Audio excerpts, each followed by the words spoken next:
two people who are losing weight. They're the same size and they are losing weight at the same rates. And yet they have two different stories. They have two different attitudes about it. And they're telling themselves two different stories. Really? Same age, same starting size, same everything, same rate of loss. And I've got one gal who is happy and she says, I'm so happy I'm losing 1.5% of my body weight every week. And the other person is like, God, you know what? Freaking 1.5% of my body weight. Gosh dang it, I'm Cristy Code Red, and you're listening to Rebel Weight Loss and Lifestyle, where we believe food holds the power to heal or poison, and we believe our society has been misled regarding proper nutrition and weight loss. You're in the right place if you're looking for some straight up truth, because I'm here to shed light on the lies and brainwashing that has taken place over the past 5 decades. Thanks so much for listening.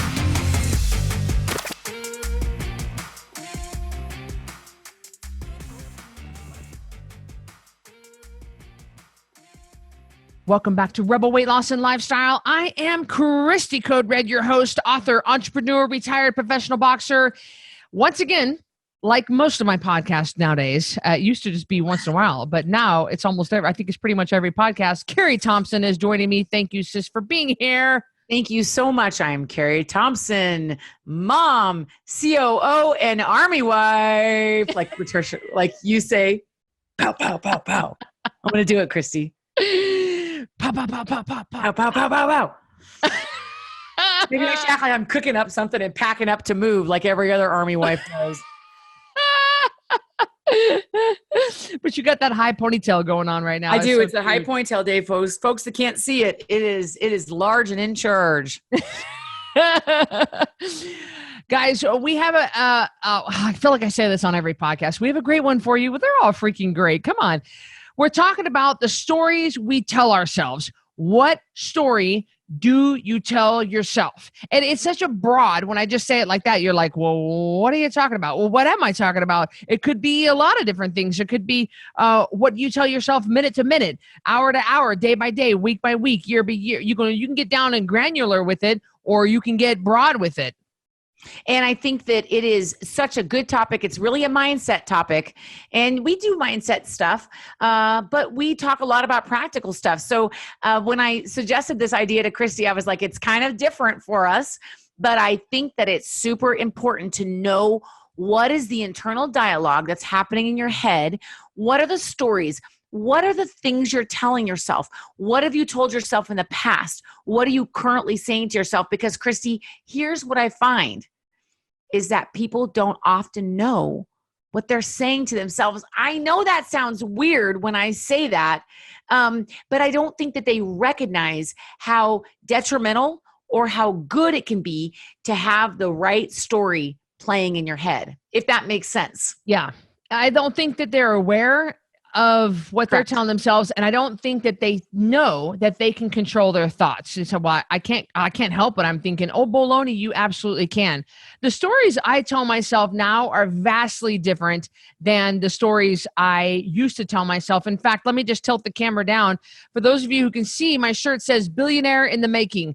And that is a shirt I got from Grant Cardone at the 10X Growth Con in Las Vegas in February of 2020 when I went. I'm a huge Grant Cardone fan, and he is and if you could look at my computer, it says right here, prove it, in the front of my computer, and then it says, where's my money? And it's like, it's funny because I am thinking about revenue, and I'm thinking about the impact I'm making all the time. But let me tell you, the way Carrie and I were raised, we didn't talk about money. I talk about money all the time now. We didn't talk about it growing up. Do you remember? We talked about not having it. Right. We didn't have it. But it was such a different mindset and I had to really get past some really major money mindsets. So that's one of many things that I have had to tell myself a different story. Even since I've been working with you, Cristy, and since, you and I are BFFs anyway, but you have taught me, don't say you can't afford it. Say, I'm choosing not to spend my money on it. Now, if you're always saying, I can't afford that, I can't afford that, I can't afford that, isn't that a different story than I'm choosing not to spend my money on that right now, or I'm choosing to spend my money on this right now? It's you guys, think about that, rebels. That's a completely different way of thinking. Okay. Are you ready for my song, Cristy?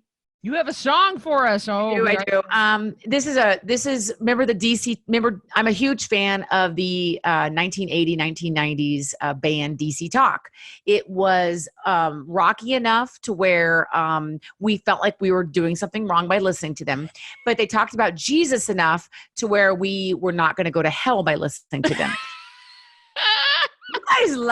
You guys laugh, and Chrissy's laughing because she knows that I actually am telling the truth there. If you listen to, sometimes we'll be in the truck and Brandon will be like, pour some sugar. And I'm like, well, we weren't allowed to listen to that growing up. Like, he's like, yeah, remember Rat back in high school? I'm like, Brandon, unless I went to a school dance, like I didn't listen to it.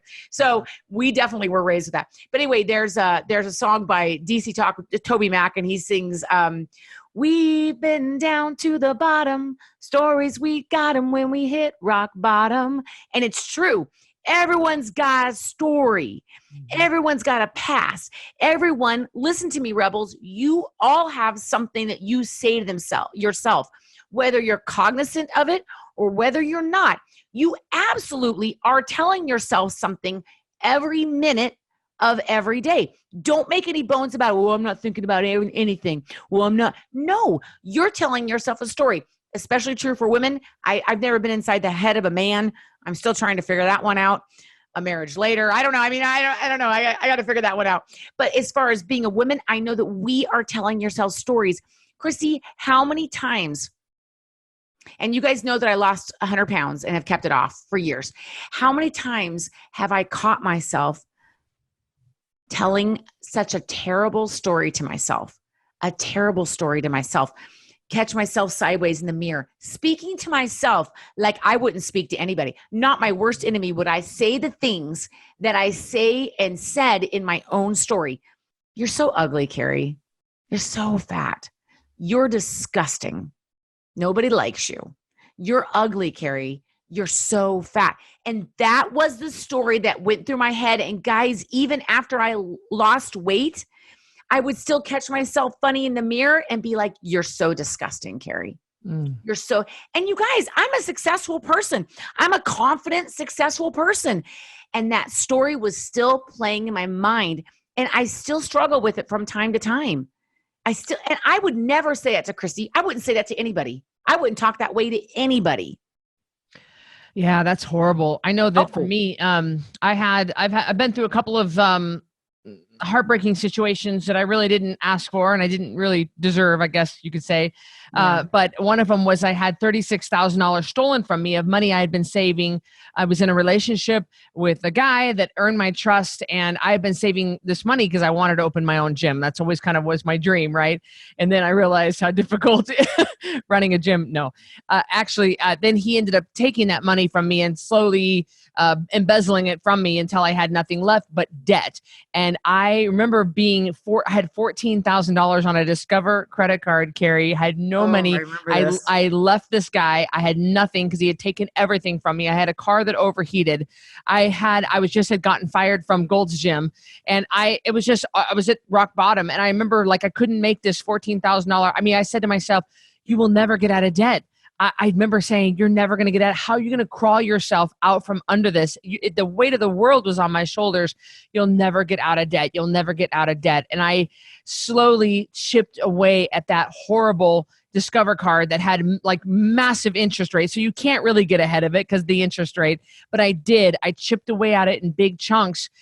But that was the story playing in my head over and over. You'll never be out of debt. Well, now I am not only out of debt, but lending money. I am accumulating wealth. I am able to pour into a company that creates new programs to help bring hope and healing to people from all over the world. I employ people. Such a different story, but I had to tell myself a different story, even in the midst of that horrific situation. I was going to ask, Cristy, do you remember after that situation, do you remember when you started to kind of switch your thinking? Do you really? Yes, I remember what it was.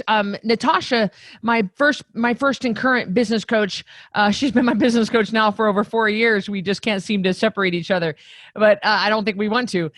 She said to me one time, I must have, I don't remember what I said that made, and she turned to me and looked at me and said, "You have got to change change your self talk if you want to change your wealth." And she said, "You've got to start getting a different money mindset." The turning point for me was Miles.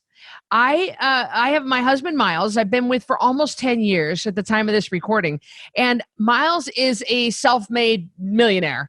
He accumulated wealth early on and has just managed his money so well. He was able to retire in his 40s, and now he's in his 60s, and he is such a wonderful man. And I remember seeing him. And I remember saying to myself, okay, here's a wealthy guy that I want, and I want to be wealthy. So I want to start acting like what do wealthy people act like? Because I've never been around anybody this wealthy. Certainly, we don't come from any kind of wealth.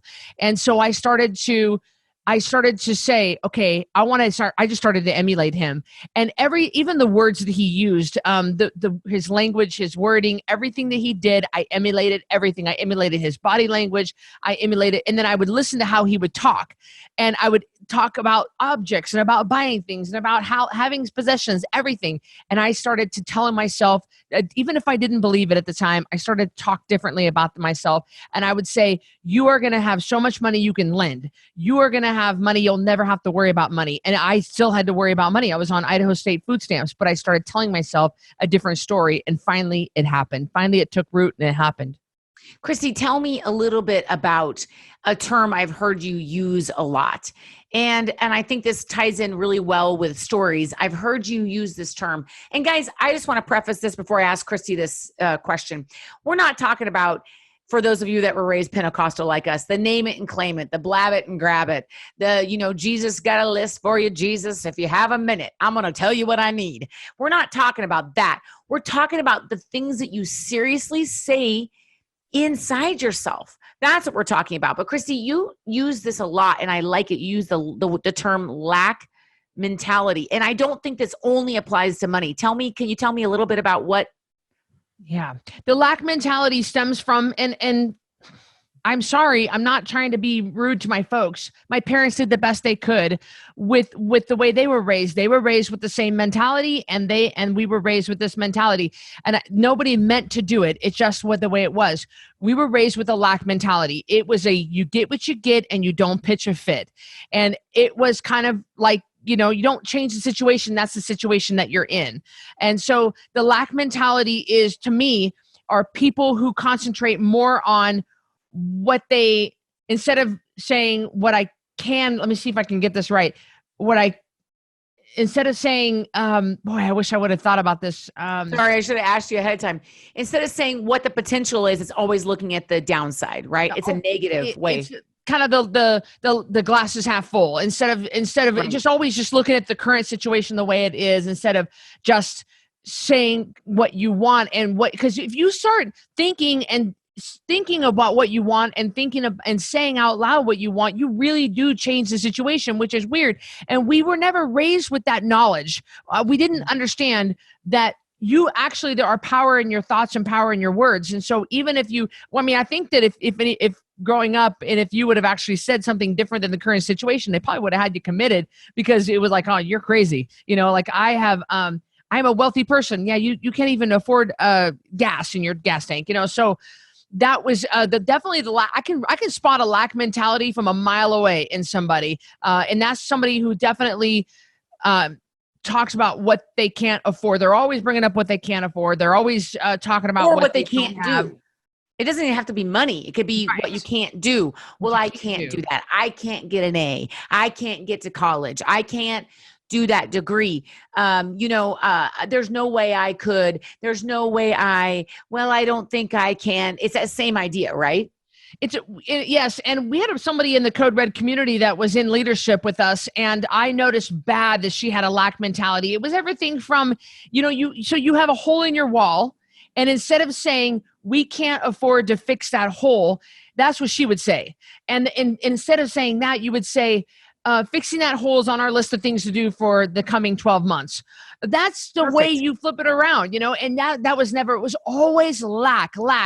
We don't have, we can't afford. I don't, this is what just always, and it was every thought, every word that came out of her mouth was the glass was half empty instead of rephrasing it. Because when you start to rephrase it, you start to see yourself as different.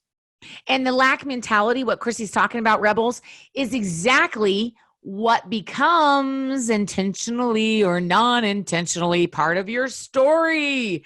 And, there are certain things in our lives that become part of our stories without us realizing it. Let me give you an example that doesn't have to do with mentality, but this is a great example. So the other day, my daughter, Courtney, who is a graduate student at Washington State University in microbiology, she told me, Mom, I had a chance to clean my house. And after I was done, I lit a candle. And she said, by the way, you never told me that not everybody cleans their house and lights a candle. And I was like, what do you mean? She goes, well, I mentioned to my friends, and like, why'd you light a candle? She said, because the house is clean. That's what my mom always did. She would light the house, or clean the house, everything scrubbed up, and then go around and light all the candles. It signifies the end of Lent. Just teasing. No, the end of the house being clean, and it smells good now. And I never even thought about me instilling that value into my daughter, Cristy, until she mentioned that. And then I was like, I have given her a story. I've given her a tradition. I've given her a story without even realizing it, because I like candles so much. And I like my house clean. I had no idea. Guys, you could have been given good stories, unfortunately, or bad stories. And I will never forget the time that a relative said to one of my friend tells a story, and she still struggles with weight to this day. She said that before she had a weight problem, her mom said to her, they were picking out underwear for her older sister who was thin, and she was always a little heavier. And the mom said, girls that are big like us don't wear underwear like that. Only your sister does.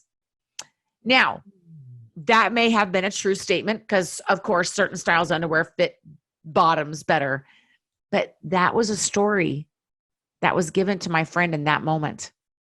And she plays that story over and over in her head. Girls like me don't wear things like that. Girls that are big like me don't do things like this. Girls that are shaped like me don't have opportunities that other people have. You guys, that mom gave my friend a story that she has consequently carried for over 40 years, the same story. And I doubt that my friend even knows that's her story, but I can see it clear as day. Of course, we can always see something with somebody else's life. I can see that story, Cristy. It's so clear to me. That is the story that keeps her from losing weight and taking her life back, because girls like us, we don't deserve to be a size 8. We deserve to be a size 18. With the Rebel for Life program with Code Red, this is Rebel for Life is an exclusive program. It's a VIP program that I only open up, if I even do it, a couple of times a year to certain people who want to really, really pull out all the stops. And part of the program is a lot of contact with me. So I have my Rebel for Life VIP clients that I stay in contact every day, and we do Zoom meetings. Now, with the great thing about Zoom meetings, as you guys know, is you can see if the person shares their camera with me, I can see their face. And I've gotten to know a lot of these guys. And so I'll see the faces of two people who are losing weight. They're the same size and they are losing weight at the same rate. And yet they have two different stories. They have two different attitudes about it. And they're telling themselves two different stories. Really? Same age, same starting size, same everything, same rate of loss. And I've got one gal who is happy, and she says, I'm so happy I'm losing 1.5% of my body weight every week. And the other person is like, God, you know what? Freaking 1.5% of my body weight. Gosh dang it. I just can't believe this. Like, this is such a slow weight loss or something. It's always, and it's the same, like, I was so excited I dropped a whole size in a month. And the other person, I only dropped a size this month. It's so funny because now I can see two different people that are saying just two different stories, but they have the same circumstances. Wow. Yeah. It's very clear. I want to share something about mom. Let me think it through before I share it. I'm trying to think of which of our relatives listen to the podcast. Not the other thousands of you that listen to it. I don't think a whole lot of them. I don't know. Maybe some of them do. Maybe they do. This is a very interesting story that our mother was told very young. I love my grandma. Went to be with Jesus when Chase was a baby. So it's been 21 years ago. Like so we haven't, she's been with the Lord for a long time. But growing up, my mom had her struggles with her mom. Mm-hmm. And she doesn't remember her mother ever saying, I love you. And let me tell you something. That'll put a story in you. That'll be a story. And our mom has told us that story. How many times, Cristy? Have you heard that story? Yeah, like countless. Countless. So that moment became defining for Mama Carol. And it became a catalyst for a lot of her actions. And again, I love Mama Carol. I'm not putting her down. I'll just say Mama Carol so you guys know who I'm talking about. So for instance, our mom always makes sure that we know that she loves us. Wouldn't you say, Cristy? And I know that she would do that anyway. Yep. But I think a lot of it has to do with that story that was placed in her head by her mother, very young. And another thing is she's always sticking up for the other one. So if I come to mom and I'm like, Cristy's driving me nuts, she's like, well, she's under a lot of stress. Or if I say, our sister Laura, this happened, and mom will go, well, and I'm sure she does the same to me, to Cristy. If she said, Carrie's really aggravating me, well, you got to understand. So, and that's part of that.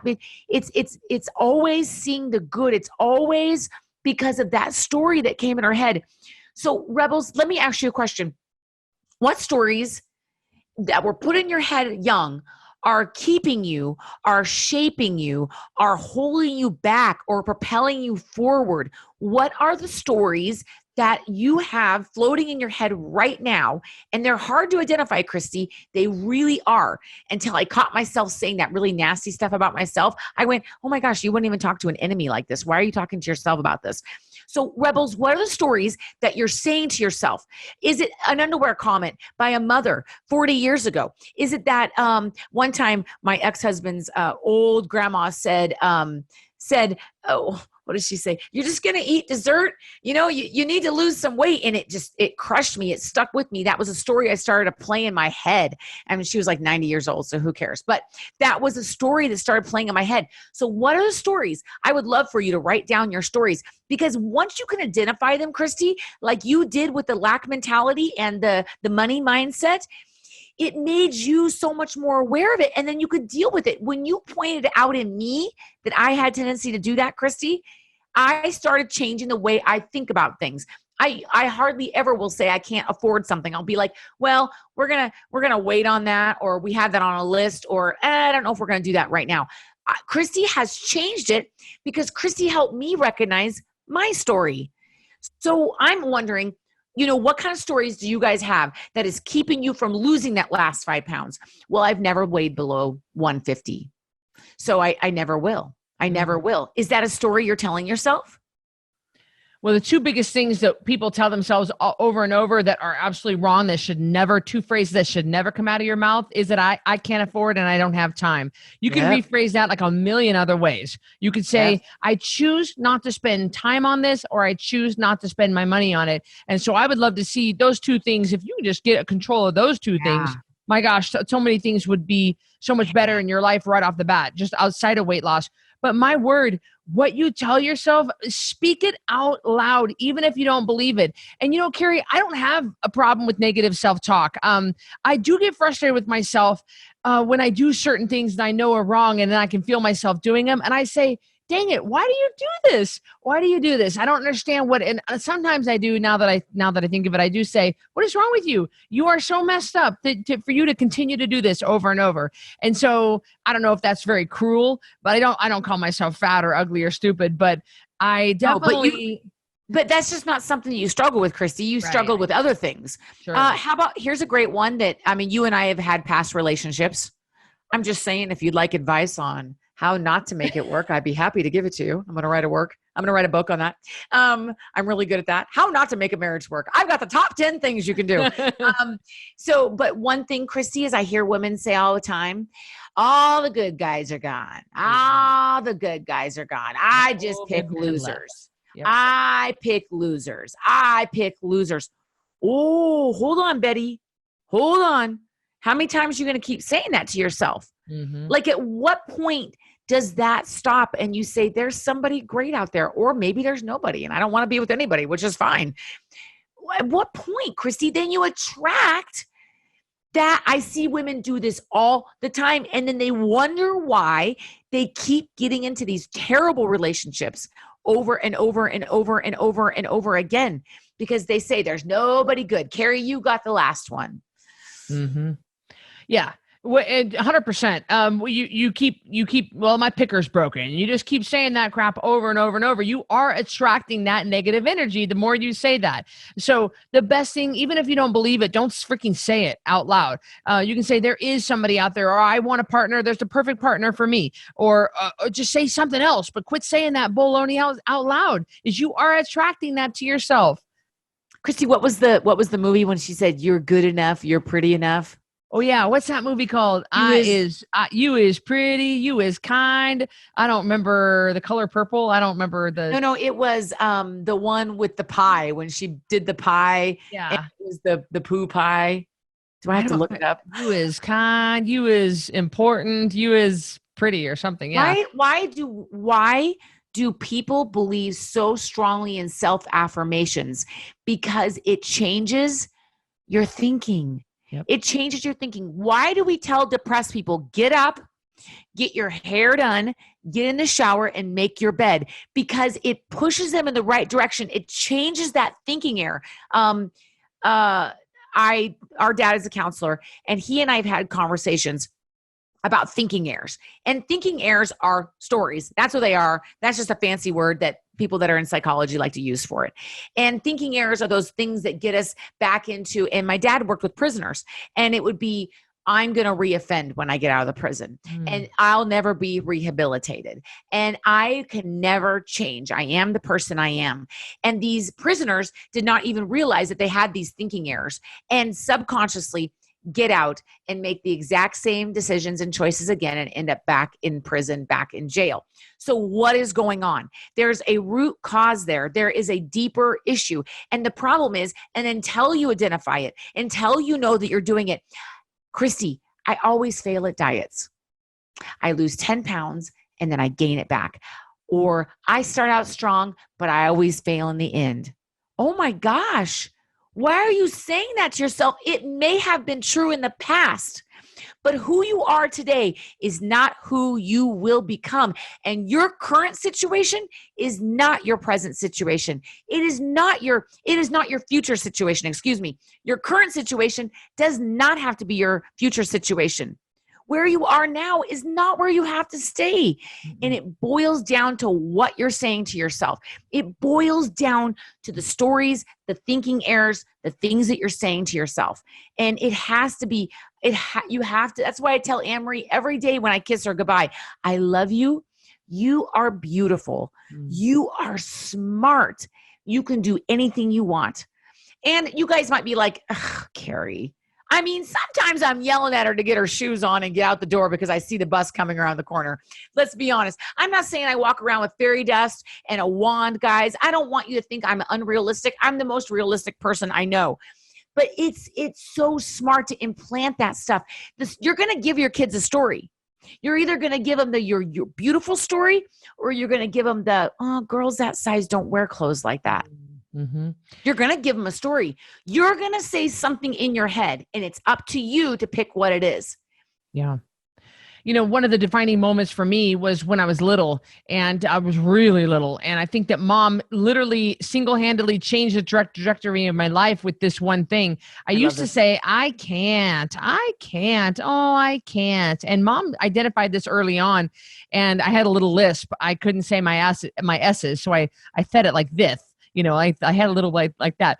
And I'd say, I can't. I'm quit. And my mom finally got upset, and she said, darn it, Cristy, you are not Cristy, I can't. You are Cristy, I can. And I said, I am? And she said, yes, you are. You're Cristy, I can. And I am telling you right now, you guys, I have never once in my life thought since then that there was something I couldn't do. I've always believed that anything I wanted to do, I could do.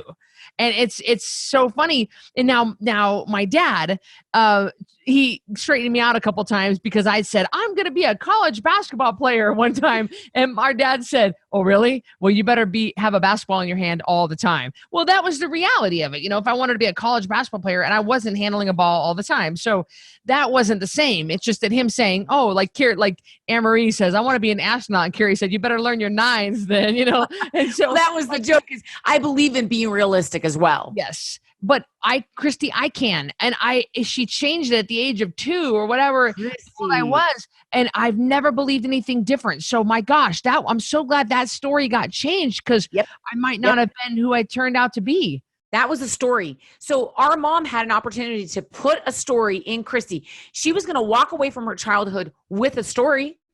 Yes, she was. And so it was up to Carol, Mama Carol, what story Cristy walked away with.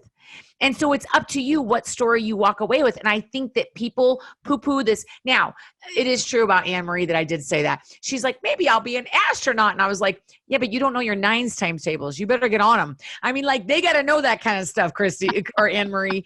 And I'm not being unrealistic. I do believe in reaching for the stars, but I do believe in realism. So I don't want you guys to be like, well, they're doing rainbow farts and unicorn glitter. We're not being that way. But if you don't think you can ever get under 200 pounds and you keep telling yourself that, guess what? You're never going to be under 200 pounds. Mm-mm. You're never going to be under 200 pounds. And, I would go to the gym. Part of my health journey was me going back to the gym. And the only way I was able to do that is I had to tell myself a different story. That I don't have to be the best. I'm never going to be as good as Cristy, and that's okay. I'm not going to achieve those levels, but just to go and start. I had to change that story, Cristy, because the story that you were the athletic one, although I was athletic in high school, and I was the one that didn't do that kind of stuff and complained it to you about it. That was the story that we had for 10 years. It was Cristy's always trying to get me to go on a walk or go to the gym, and I make fun of her and everyone laughs about it. And Cristy's going to try to get me to go on a walk and go to the gym, and I'm going to make fun of her and we're going to laugh because I didn't want to look stupid. Until I learned to change my story and I said, yeah, this is simple. I'm just going to do this for myself. I had to change that story. Okay, next time Cristy asks me to go, I'm going to get up and go. And you can ask her. I do. I go. I'm good. I'll go. What are we going to do? Let's do it. But I think about a 180. That was a 180. Talk about a 360. I hate when people say that. The nice thing about the Code Red community is when you come to us, you're so broken. Most people are so broken. They feel so hopeless. They've tried and failed at so many things. And the great thing about the Code Red community is we wrap our arms around you. We love you until you can love yourself. And you might be thinking, are you kidding me? This is not going to work. I'm never going to. Cristy's got my goal at 136 pounds. There's no way I can reach that. Mm-hmm. But if you just continue to work the program and let us love you through it, you will start believing it.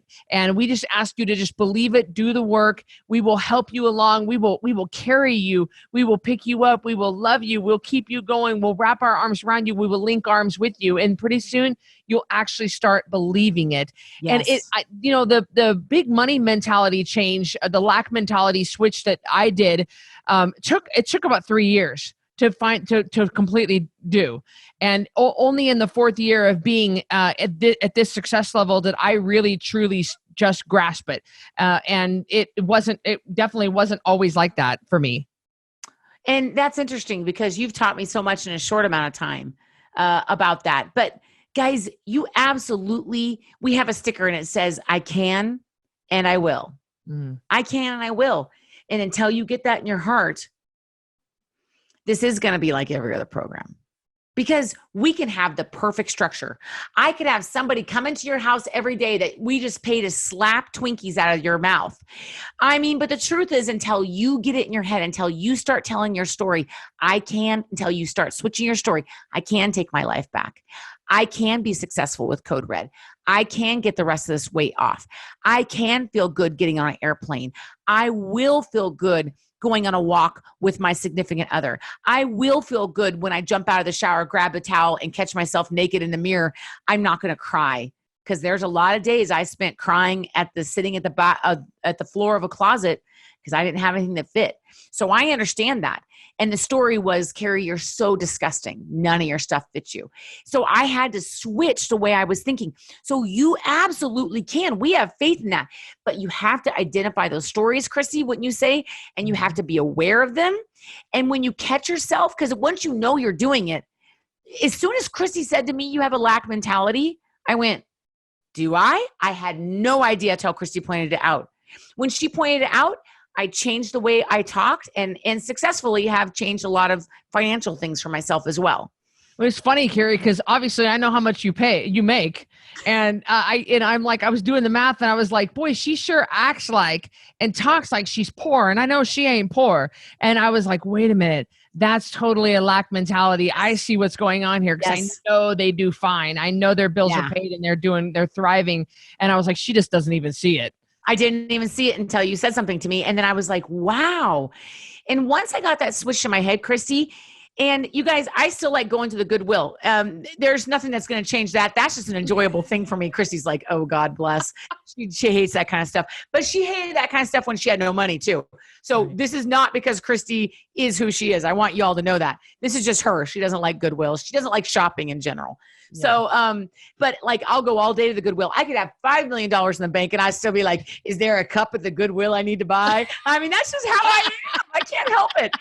But as soon as Cristy told me about the way I was thinking, and she helped me out with that, with seeing myself as the size I am after I had lost weight, because I was still saying, I'm still fat. And she's like, what are you thinking? My Aunt Barbara took a picture of me at Code Red Live last year. I was standing at the counter getting ready, and she turned the camera around and she's like, do you see this? Like, do you see who you are now? And so I don't know, it's such a hard thing, but it goes back to our stories. And if you can find your story, find the negative self-talk, the automatic stories we tell ourselves, identify it, and start to switch that, I really think you're going to find a greater happiness in general, but a greater success in general. I really do, just especially with Code Red. Well, you can certainly fast track everything in your life, not only just your marriage, the relationships you have with your kids, the relationship with your boss, your weight loss. So many things can change if you get this right. We don't want to be miserable. We don't want to be miserable. Sure, no. Cristy, Jim Gaffigan says, have you ever met somebody that lost weight and you look at them and you go, oh, they don't look very good having lost the weight. Like they're really angry and upset. Like, just go eat a steak. Well, we get to eat steak on Code Red. But isn't that true? Have you met people that have lost weight and are still angry about it and resentful? We don't want that to be you. We want you to find joy in the journey every step and have that positive outlook, that positive story, so you can get where you want to go and you actually enjoy it. You're not miserable the entire time. People don't go, somebody give that woman a steak. Yeah, right. Yeah, absolutely. So the quicker you can get this in your mind, the better you're going to be. And it's not going to happen quick. As far as the change might take a while, but it's going to be you continuing. I know with my Rebel for Life VIP clients, I say to them over and over, I am healthy. I am smart. I am pretty. I am a good parent. And we do these repeating things where we repeat it back to ourselves. You feel silly? I don't care. Because you need to repeat this back to yourself over and over. Even if it feels silly or feels wrong, eventually it will start to feel right. Yes, I love that. And that's the reason why there are self-affirmations, and Saturday Night Live made fun of it. And gosh darn it, people like me. I mean, it is true though. If you say it, you start to identify, you start to change. I'm telling you, but the biggest step for me, Cristy, is being aware, because I wasn't even aware that I was doing some of these things until you pointed them out, until I heard myself talking so horribly to Fat Carrie.